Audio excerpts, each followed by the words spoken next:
I mean, so the thing is, like, what's the difference between a trad wife and a stay-at-home mum? And just a regular housewife? Yeah, and I think the trad wife, one thing, apparently, according to what I read, doesn't have to have children.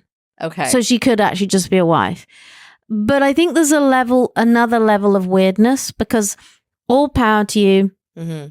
If you're with somebody, and let's assume you're in a situation where you've got children and you've made an agreement as a couple, you're going to stay at home, because looking after kids is if you do it, I hate to say the word properly because people will come after me, but you know, you make your kids lunch, you take them to school, you pick them up, you take them to it's a lot, right? You don't farm out any activity. You don't have any kind of help. It's a lot. And the husband makes enough money, which is very unusual in this day and age, that a man can make enough money to support you to live in a decent house. Unless you live in one of these like smaller communities where maybe you don't need that much money, right? But it's, I mean, in Canada or in the UK, it's pretty unusual. And if you're lucky enough to be in that situation and you have the presence of mind that you're like, I'm happy with this and fuck what everyone else says, because people are so fucking judgmental. Yeah.